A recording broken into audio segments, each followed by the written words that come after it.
Olá amigos, nós vamos falar hoje sobre mais um vídeo em que nós vamos conversar sobre o transtorno de espectro autista, já que é uma característica que está preocupando muito os pais e que a ciência médica está muito aquém das respostas que convém aos pais, aos professores, etc., no tratamento desse transtorno. Tá? Vamos então verificar alguns pontos básicos. Quando nós falamos do transtorno de espectro autista, nós estamos lidando com uma patologia, uma característica humana ainda em pesquisa e ainda bastante difícil de ser entendida. O que é, na realidade, esse tipo de comportamento? O que leva a criança a ter esse tipo de padrão de comportamento? O transtorno é um transtorno de desenvolvimento. Esse transtorno ele afeta a comunicação, a capacidade de comunicação, a capacidade de socialização e pode também apresentar nessa criança características de movimentos repetitivos. No início, tudo era considerado uma esquizofrenia ou também algumas outras patologias psicogênicas. Qualquer transtorno, qualquer modificação de comportamento era considerado uma doença mental. A sorte é que Leo Kanner, em Baltimore, em 1943, e o ano depois Hans Asperger, em Viena, em 1944, começaram a descobrir que esses sintomas dessas crianças não tinham relação com a esquizofrenia, com as outras doenças todas. Então eles identificaram o transtorno, começaram a fazer um estudo sobre o transtorno e salvaram essas crianças do rótulo, terrível rótulo de esquizofrênicos, psicopatas e outras coisas mais. O que nos interessa hoje é perceber que há grandes diferenças nesse entendimento do autista. As crianças com os transtornos de espectro autista devem ser observadas, elas devem ser entendidas e devem ser tratadas de maneira individual, de maneira única. Não há um autista totalmente igual ao outro.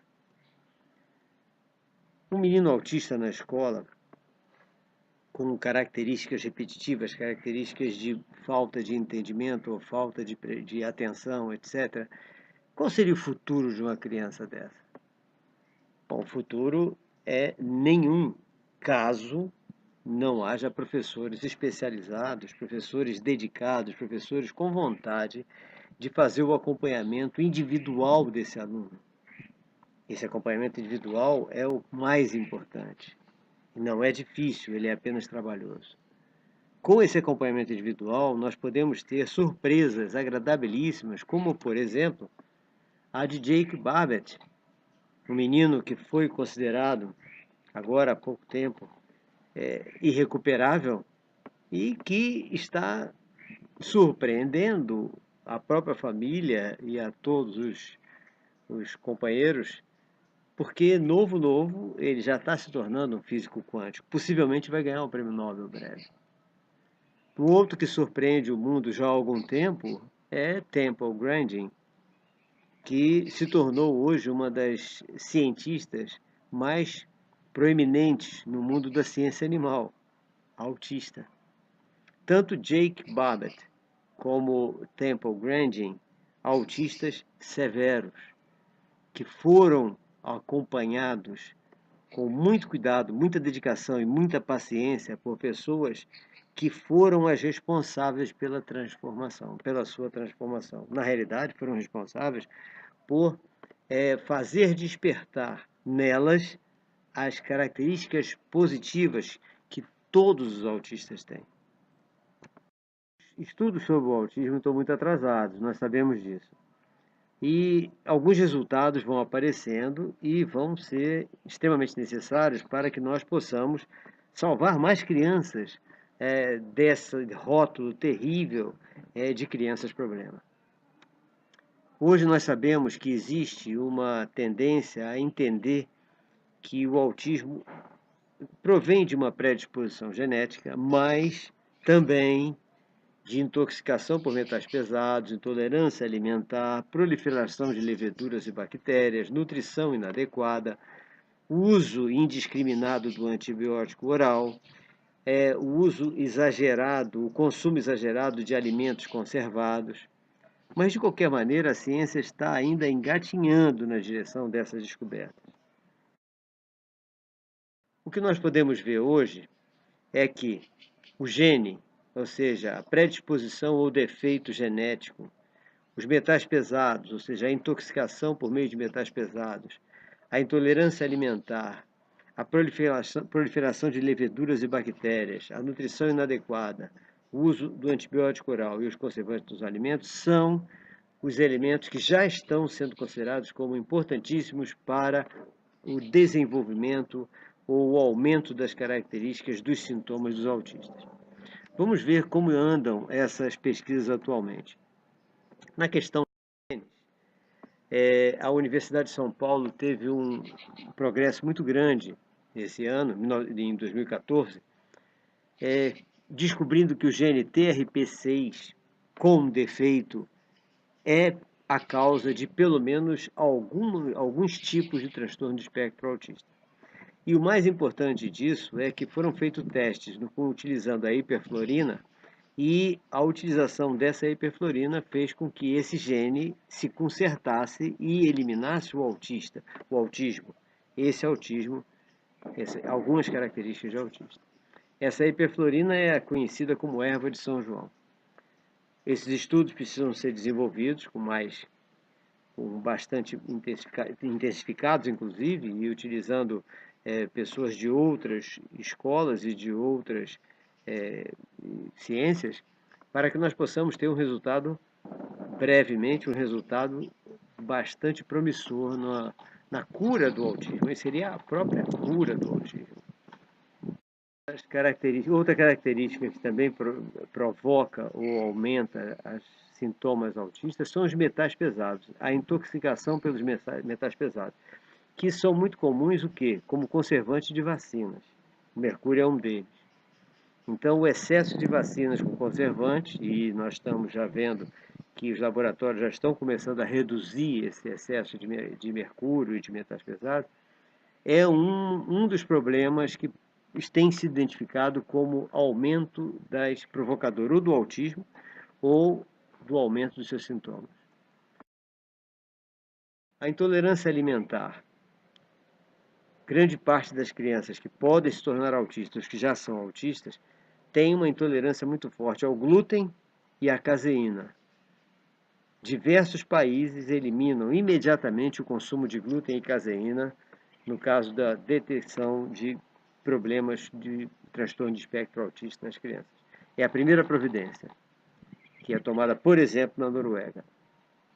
Leveduras e bactérias. Existe uma proliferação muito grande de leveduras e bactérias que vão perturbar o cérebro dessa criança e aumentar os seus sintomas ou trazer sintomas do transtorno de espectro autista.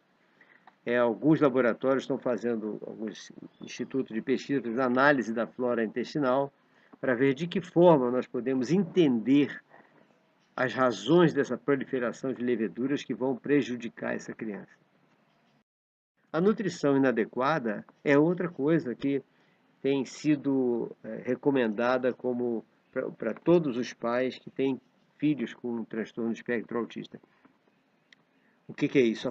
Fazer um acompanhamento com o nutricionista para que nutricionista especializado, né?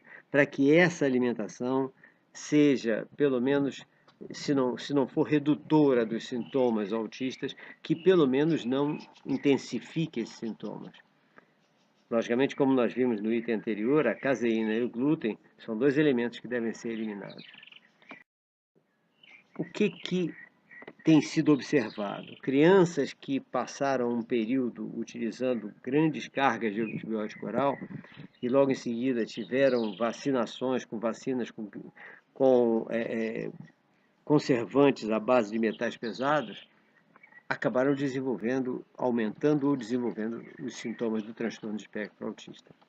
O que ele faz? O antibiótico oral ele elimina a maioria das bactérias, mas não elimina a bactéria mais importante de todas, que é exatamente o Clostridium, que vai provocar o surgimento do ácido propiônico, que é exatamente aquilo que vai trazer problemas seríssimos no cérebro da criança.